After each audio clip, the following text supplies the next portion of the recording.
Assalamualaikum warahmatullahi wabarakatuh. Alhamdulillahirabbil alamin. Wassalatu wassalamu ala asyrafil anbiya'i wal mursalin wa ala alihi wa sahbihi ajma'in.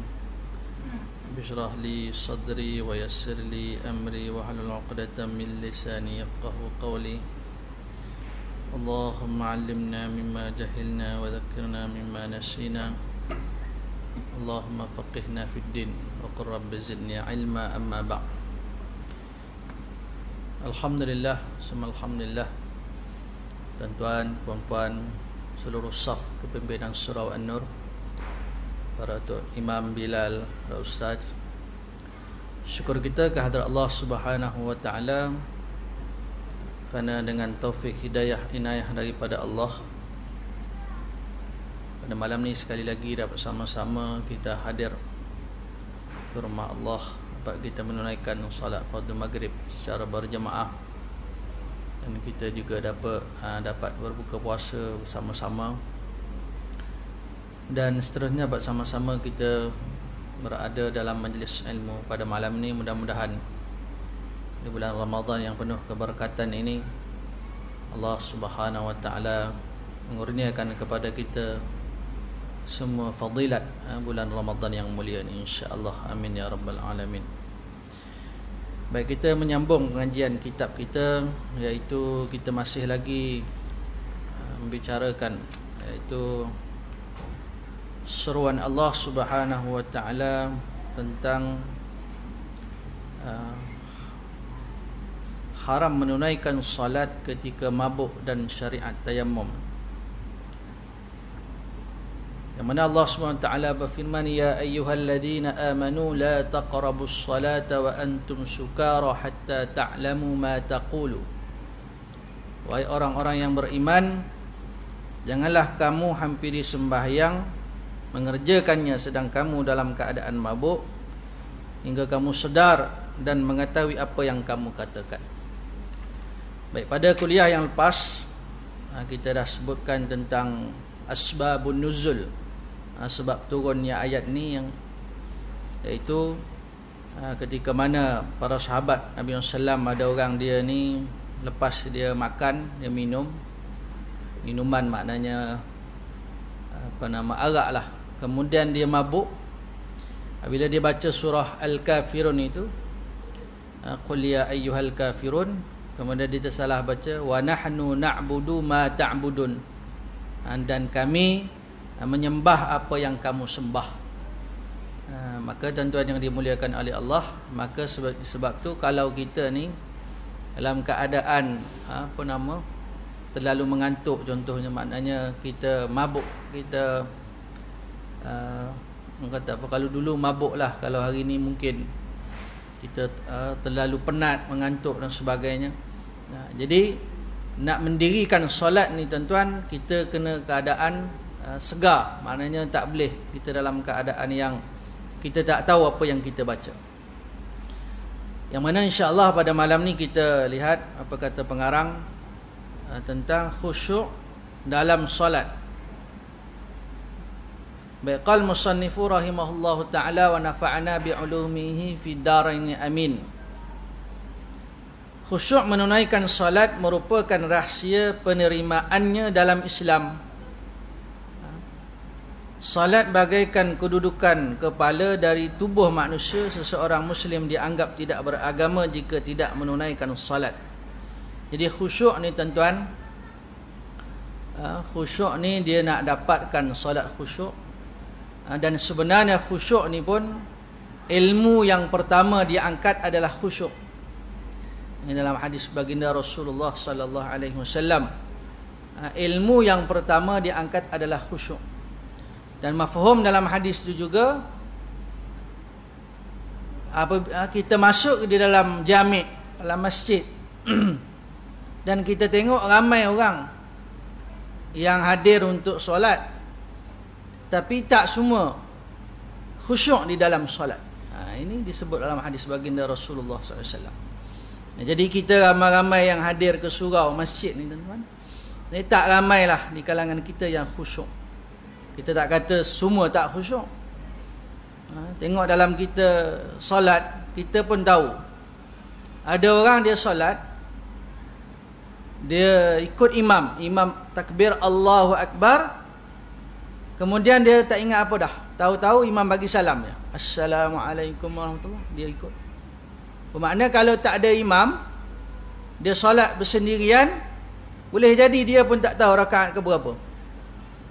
Dia nak solat tahajud, dia nak solat witir contohnya, bersendirian. Sebab itu tuan-tuan, solat yang khusyuk ni, kita nak dapatkan dia, antaranya kita ni ketika mana berwuduk, maka jangan bercakap. Ketika mana berwuduk, jangan berkata-kata. Kemudian ketika mana azan dilaungkan, jangan juga kita bersembang, jawab Allahu Akbar, Allahu Akbar, kita jawab Allahu Akbar, Allahu Akbar, hinggalah akhir sampai Allahu Akbar. Dan juga untuk dapatkan khusyuk, kita solat, kita cuba memahami bacaan-bacaan dalam solat. Cuba untuk kita memahami. Sebab apa? Sebab bila mana kita tumpukan, orang ni kalau dia tak ada kesungguhan untuk nak mendapatkan khusyuk dalam solat, maka dia tak akan berusaha. Dia solat macam mana selama ni dia solat lah.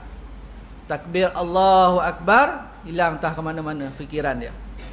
Tapi apabila kita ada kesungguhan, bila fikiran kita tu melayang, keluar daripada solat tu entah ke mana-mana, ingat balik, oh aku kena khusyuk. Sebab itu kalau kita tumpukan pada bacaan-bacaan kita, insya-Allah itu antara cara untuk kita dapat khusyuk. Maknanya daripada takbiratul ihram, Allahu Akbar, Allahu Akbar kabira, walhamdulillahi katsira. Kemudian baca Fatihah. Walaupun kita tak dapat memahami keseluruhan bacaan itu, daripada takbiratul ihram hinggalah kita bagi salam, tapi sekurang-kurangnya ada juga yang kita faham. Kita dengar bacaan imam, oh yang ni tentang azab, yang ni tentang taubat, yang ni tentang syurga, yang ni tentang larangan, yang ni tentang perintah Allah. Maka itu antara cara kita nak dapatkan khusyuk di dalam solat. Baik. Kemudian kata pengarang, solat bagaikan kedudukan kepala dari tubuh manusia. Maknanya solat ni tuan-tuan, dia seperti kepala. Maknanya seseorang Muslim dianggap tidak beragama jika dia tidak menunaikan solat. Beza antara orang Islam dengan orang kafir adalah solat. Solat ni tuan-tuan yang dimuliakan oleh Allah SWT, ibadah yang pertama akan disoal oleh Allah Subhanahu wa ta'ala. Baik.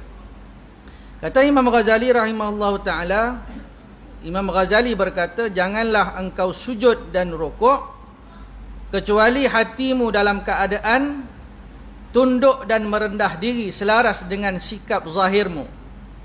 Ini kata Al-Imam Ghazali rahimahullah ta'ala ni. Imam Ghazali ni dia dalam bidang tasawuf. Dia kata apa? Jangan kita ni sujud, rukuk hanya anggota je. Maknanya tubuh badan kita je, rukuk sujud. Tetapi hati kita juga kena tunduk. Khusyuk ni maknanya tunduk, merendahkan diri. Khusyuk. Tadarru'an wa khusyah. Tadarru'an wa khusyah. Khusyuk. Jadi kata Imam Ghazali, jangan kita ni hanya rukuk dan sujud anggota tubuh badan sahaja, tetapi hati tak selaras. Dia kena sama-sama. Kita rukuk, kita sujud, dan hati kita juga tuan-tuan tunduk merendah diri dalam keadaan solat tu, sujud dan juga rukuk tu. Hal ini bermaksud tunduk dengan hati, bukan menundukkan badan sahaja. Kita tunduk tuan-tuan membesarkan Allah. Allahu Akbar. Tidak ada yang lebih besar dari melainkan Allah Subhanahu Wa Taala. Dan kita juga kena tawaduk. Jangan kita solat Allahu Akbar, luar kita punyalah takabur, di luar solat punyalah sombong. Jadi tuan-tuan, tunduk ni bukan anggota tubuh badan sahaja, tetapi tuan-tuan hati juga tunduk, merendahkan diri kepada Allah Subhanahu wa taala. Bukan tunduk menundukkan badan sahaja. Baik. Kemudian kata pengarang, janganlah kamu katakan Allahu Akbar ketika hatimu menganggap benda lain lebih besar daripada Allah Ta'ala. Kita ni, lisan kita ucapkan Allahu Akbar, tetapi kita anggap ada yang lebih besar daripada Allah SWT. Dengan maksud apa? Dengan maksud kita takut selain daripada Allah. Mulut sebut Allahu Akbar. Ini kelemahan kita, tuan-tuan. Mulut sebut Allahu Akbar, Allah yang maha besar. Hakikatnya keyakinan kita, keimanan kita, perbuatan kita, tutur kata kita, tuan-tuan, sebenarnya kita tidak membesarkan Allah. Kita membesarkan yang lain selain daripada Allah SWT. Masya Allah. Bukan mudah, tuan-tuan. Ya. Bukan mudah, tuan-tuan. Bukan hanya ucapan sahaja. At-tasdiq bil qalb, membenarkan dengan hati. Maknanya kalau lidah kita sebut Allahu Akbar, maka kita kena menganggap bahawa tidak ada yang lebih besar selain daripada Allah SWT. Ini iman. Jadi sebab tu, tuan-tuan yang dimuliakan oleh Allah SWT, untuk kita, tuan-tuan, merasakan Allah yang paling besar, yang paling berkuasa, maka kita kena sentiasa membesarkan Allah, memuji Allah, tasbih, subhanahu, mensucikan Allah, takbir, membesarkan Allah, tahmid, memuji Allah. La haula wala quwwata illa billah. Tidak ada daya upaya melainkan daya upaya itu, kekuatan itu adalah daripada Allah Subhanahu wa taala. Baik. Janganlah kamu katakan alhamdulillah kecuali hatimu telah bersyukur ke atas nikmat yang diberikan kepadamu. Kamu akan mendengar jawapan dari Tuhan semesta alam, hambaku telah memujiku. Kata pengarang, tuan-tuan, jangan kita ucapkan alhamdulillah kecuali hati kita telah bersyukur atas nikmat yang diberikan kepadamu. Ucapan alhamdulillah, maknanya ni, tuan-tuan, nak selari. Ucapan dengan hati sama.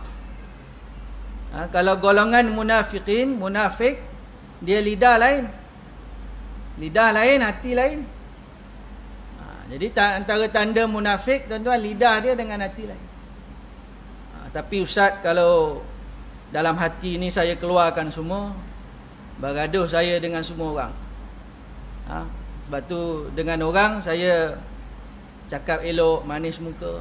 Sebenarnya dalam hati saya, hati perut saya benci pada dia. Saya tak suka. Banyak benda saya nak luah. Jadi tuan-tuan yang dimuliakan oleh Allah, kalau kita macam tu, maka kita bersihkanlah hati kita. Kalau kita tak nak kita digolong jadi orang munafik, lisan lain, hatinya lain, maka seperti mana kita senyum dengan orang, kita bercakap baik dengan orang, maka dalam hati juga bersih, kan? Bersih. Tidak ada kebencian, tidak ada dendam, tidak ada apa. Jadi kata pengarang, nak selarikan ini, nak ucapan alhamdulillah tu betul-betul dalam hati ni, memang kita ni betul-betul bersyukur kepada Allah Subhanahu wa taala. Dan bila mana kita ucap alhamdulillah dan memang hakikatnya kita bersyukur atas nikmat Allah beri pada kita, maka jawapan daripada Allah Ta'ala, hambaku telah memujiku. Bila kita, tuan-tuan, beribadah kepada Allah, kita berzikir, kita salat, kita baca Al-Quran, apa juga ibadah yang kita buat, Allah puji kita. Allah Ta'ala memuji kita. Allah Ta'ala berfirman kepada para malaikat, aku redha kepada hambaku, dia aku masukkan ke dalam syurga tu. Maka tuan-tuan yang dimuliakan oleh Allah Subhanahu Wa Ta'ala, syukur kita kepada Allah Ta'ala, tuan-tuan, kerana Allah bagi taufik hidayah, kita dapat beribadah, kita dapat sujud kepada Allah, Kita dapat memuji Allah, membesarkan Allah Subhanahu Wa Taala. Karena bila mana kita menyembah Allah, beribadah kepada Allah, maka Allah puji kita. Kemudian janganlah kamu katakan Ar-Rahmanir Rahim, kecuali hatimu dipenuhi kasih sayang terhadap seluruh makhluknya. Bismillahirrahmanirrahim, dengan nama Allah yang Maha Pengasih lagi Maha Penyayang. Maka kita ucap Bismillahirrahmanirrahim. Sedangkan kita ni tidak kasih kepada makhluk. Ya, bila kita ucap Bismillahirrahmanirrahim, kita juga tuan-tuan memang perbuatan kita, sifat kita kasih kepada sesiapa sahaja. Kepada manusia, kepada makhluk, kepada siapa sahaja. Maka jangan ucap Ar-Rahmanir Rahim, Ar-Rahmanir Rahim, kecuali hatimu dipenuhi kasih sayang terhadap seluruh makhluk Allah Subhanahu Wa Taala.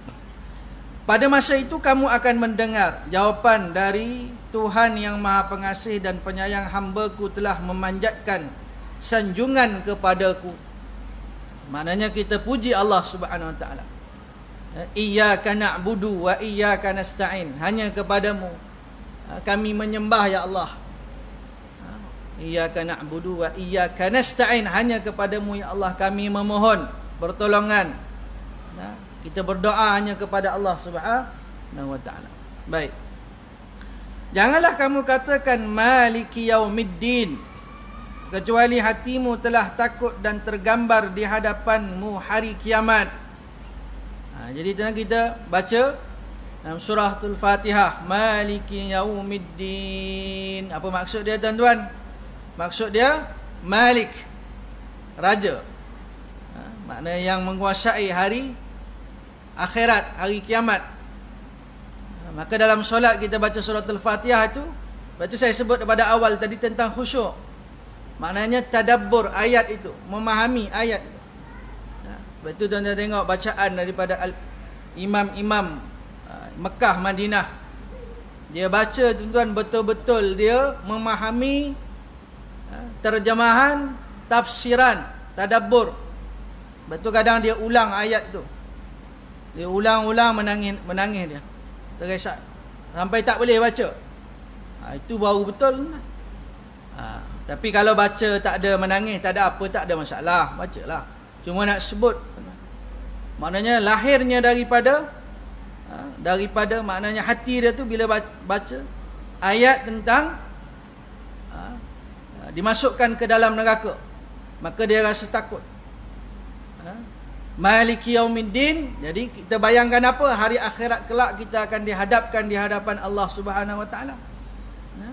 Maliki Yaumiddin, yang mana pada masa itu kamu akan mendengar jawapan dari Raja segala raja, hamba-Ku telah mengagungkanku. Mana bila kita baca suratul Fatihah ayat Maliki Yaumiddin itu, kita merasa takut, tergambar di hadapan kita di hari kiamat. Pada masa itu kita akan menghadap Allah Subhanahu Wa Taala. Maka Allah Taala kata apa? Hamba-Ku telah mengagungkan aku. Baik, itu tuan-tuan tadabbur. Allah Taala berfirman, afala yatadabbarunal Quran am ala qulubin aqfaluha, ataupun hati mereka ni telah dipeteri, dah dikunci lah. Jadi siapa yang tidak tadabbur Al-Quran, tuan, hati dia dikunci. Am ala qulubin aqfaluha. Maka tuan-tuan yang dimuliakan oleh Allah, di bulan Ramadan ni masya-Allah, saya percaya, yakin tuan-tuan membaca Al-Quran siang harinya, malam harinya, tadarusnya. Tapi kalau tak dapat ditambah dengan tadabbur tu, alhamdulillah lagi elok lah.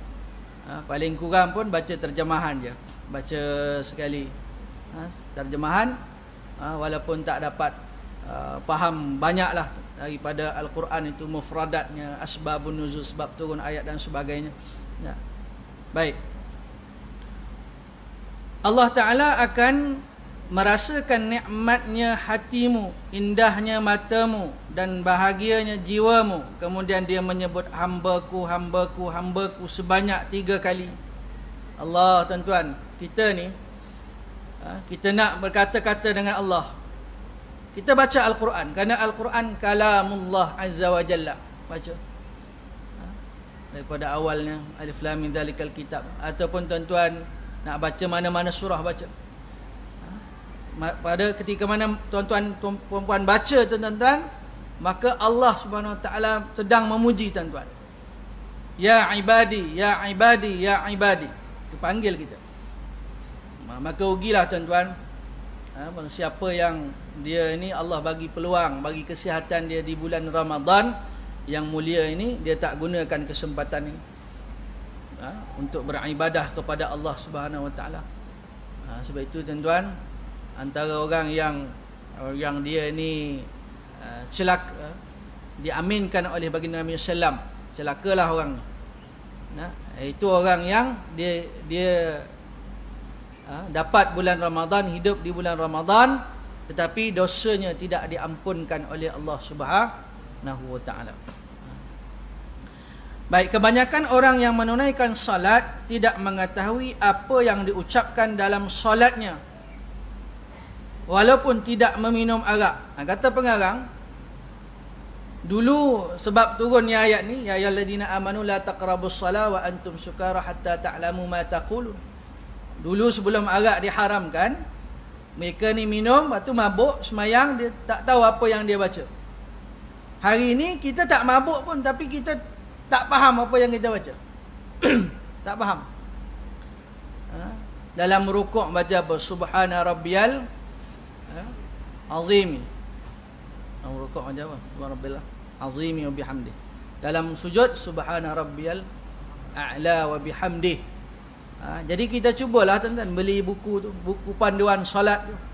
Sekurang-kurangnya kita faham. Sikit-sikit pun jadilah. Yang pendek-pendek tu, bacaan-bacaan Rabbighfirli warhamni wajburni warfa'ni warzuhni wahdini wa'afini wa'afani. Tak baca dalam setiap gerakan dalam solat tuan-tuan, rukuknya, i'tidal dan sebagainya, biar kita faham. Baik, namun begitu kebodohan terhadap Tuhannya melengahkan perintahnya serta mengikut hawa nafsu dan syaitan telah menjadikannya mabuk. Jadi tuan-tuan, hari ni mabuk dia lain. Mabuk dia khayal macam-macam. Allahu Akbar, baju raya tak beli lagi. Tentulah. Allahu Akbar, bajet raya macam tak cukup lah. Untuk kereta saja dah berapa. Contoh. Bini ajak beraya juga, suami ajak balik kampung juga, contoh. Jadi tuan-tuan yang dimuliakan oleh Allah, kata pengarang, zaman ni, akhir zaman ni kita tak mabuk tapi dilalaikan. Wawailul lil musallin alladhina hum an salatihim sahun. Celakalah orang yang al-musallin, yang lalai daripada mengerjakan salat. An salatihim, daripada salat, an salat. Maka tuan-tuan yang dimuliakan oleh Allah SWT, mudah-mudahan kita ni tuan-tuan cuba berusaha sedaya upaya supaya kita dapat khusyuk di dalam salat, supaya fikiran kita ni tuan-tuan tak melayang ke mana-mana. Baik, kita tengok sikit tuan-tuan tentang mereka-mereka yang khusyuk dalam solat dia. Macam mana khusyuknya mereka dalam solat ni tuan-tuan. Itu orang yang khusyuk di dalam solat. Orang-orang yang khusyuk dalam solat, di manakah tempat kita sebanding dengan Abdullah bin Az-Zubair bin Al-Awwam. Yahya bin Withab berkata, sesungguhnya Az-Zubair sujud sehingga burung pipit hinggap di atas punggungnya. Sahabat bernama Abdullah bin Zubair radhiyallahu anhu. Dia sujud, lama tak lama dia sujud tu, ataupun tak bergerak. Jadi burung boleh pergi duduk atas belakang, atas pinggul dia. Burung. Kerana dulu-dulu tuan-tuan dia solat di mana saja. Semua permukaan bumi Allah Ta'ala ni boleh solat. Padang pasir ke mana ke solat. Jadi kalau kita sekarang dalam surau tak adalah burung terbang datang. Mungkin cicak jatuh ada lah. Jadi tuan sujud, burung datang bertenggek. Maknanya khusyuknya di dalam solat dia. Hal ini disebabkan burung tersebut menganggap dia adalah tembok. Kata pengarang, burung tu ingat tu bukan orang. Nah, dia dalam keadaan dia sujud tu, burung datang tenggek atas dia, tuan-tuan. Abdullah ibn Az-Zubair radhiyallahu anhu. Kemudian di manakah tempat kita sebanding salat orang-orang yang khusyuk dan tunduk kepada Allah Ta'ala? Amr bin Qais menyatakan, ibunya berkata, saya masuk ke rumah Abdullah bin Az-Zubair radhiyallahu anhu sewaktu dia menunaikan salat. Kemudian seekor ular jatuh dari atap menimpa anaknya yang bernama Hisham. Ular itu membelit anaknya yang tidur. Seterusnya semua isi rumah berteriak, ular, ular. Kemudian mereka membunuh ular tersebut. Namun begitu Abdullah tetap meneruskan salatnya tanpa berpaling atau bertindak seakan-akan tidak mendengar sesuatu yang mengganggunya. Dia tengah solat, tuan-tuan, masuk ular, belit orang dalam rumah. Dia tak perasan apa pun, dia solat. Masya Allah, tabarakallah, sampai begitu sekali, tuan-tuan. Namun walaupun begitu, tuan-tuan, sebut kisah mereka-mereka yang khusyuk dalam solat ni, sehingga tak terpengaruh dengan sekeliling dia. Dan begitu, walaupun kita dalam keadaan solat, kalau ada binatang, kata apa, macam tadilah sebut ular atau kalajengking, binatang yang berbisa, maka tuan-tuan, kita kena bertindak. Ini dalam solat ni Abdullah bin Zubair, sebab ada orang lain. Maknanya orang lain boleh pergi pukul ketuk ular tu. Kalau dia sendirian semayang, kalau ada ular atau kalajengking binatang berbisa nak datang patuk kita, maka kita kena bertindak untuk pukul ular tu, pukul kalajengking tu. Dia cuma nak disebutkan betapa khusyuknya dia, tuan-tuan, solat, sehingga kan dalam rumah masuk ular, orang lain bising-bising ular-ular, dia tak peduli, dia tetap dengan solat dia. Nak sebut khusyuknya mereka, tuan-tuan. Ada masa sikit. Kemudian, di manakah tempat kita sebanding salat guru besar dan pendidik yang paling agung Rasulullah sallallahu alaihi wasallam? Sayyidatina Aisyah radhiyallahu anha berkata, Rasulullah sallallahu alaihi wasallam selalu menyatakan kepada kami, dan kami pun menyatakan kepada baginda. Dia mengenali kami dan kami pun mengenalinya. Sewaktu baginda menunaikan salat, seakan-akan baginda tidak mengenali kami, dan kami tidak mengenalinya. Sebelum solat, tuan-tuan, bersembang apa semua. Tapi bila Nabi SAW mula solat, maknanya, tuan-tuan, dia dah tak kenal. Maknanya kalau kita solat, mata kita melilau-lilau lagi. Nengok. Baginda Nabi SAW, kalau dia solat, seolah-olah dia tak kenal dah, walaupun ahli keluarga dia. Kenapa dia begitu khusyuk di dalam solat? Baginda tidak menyatakan kepada kami, dan kami tidak menyatakan kepadanya. Baik, di manakah tempat kita sebanding salat ulama yang agung, iaitu Abu Muslim Al-Khawlani. Jadi, tuan-tuan yang dimuliakan oleh Allah SWT, ini, tuan-tuan, mereka-mereka yang khusyuk di dalam solat. Namun begitu, tuan-tuan, bagaimana, tuan-tuan, kita solat tanpa khusyuk, melilau ke fikiran kita ni, sah ke tidak? Jawapan dia sah, tuan-tuan. Jawapan dia sah. Mana tidak, Allah Ta'ala tidak membebankan kita. Lepas ada pendapat Al-Imam Nawawi rahimahullah ta'ala dengan Al-Imam Ghazali rahimahullah ta'ala. Imam Nawawi mengatakan bahawa tak khusyuk pun, mana ibadah kita boleh teruskan. Maknanya jangan kata aku tak khusyuk jadi tak payah solat lah. Tak, tuan-tuan. Walaupun kita tahu tahap mana khusyuk kita, tuan, kita terus mendirikan solat, solat tarawih, solat fardu dan sebagainya. Baik, tuan-tuan, waktu pun cukup, tuan-tuan. Saya kira saya terus tutuplah tazkirah kuliah tazkirah Ramadan saya pada malam ni. Yang baik itu daripada Allah Subhanahu Wa Taala, salah silap daripada kejahilan diri saya mohon ampun kepada Allah. Minta maaf dengan tuan-tuan, puan-puan semua yang hadir, dan terima kasih ucapkan kepada seluruh staf kepimpinan surah An-Nur Bandar Putra. Wallahu alam. Aqulu qawli hadza wa astaghfirullahal azim wa li wa lakum. Assalamualaikum warahmatullahi taala wabarakatuh.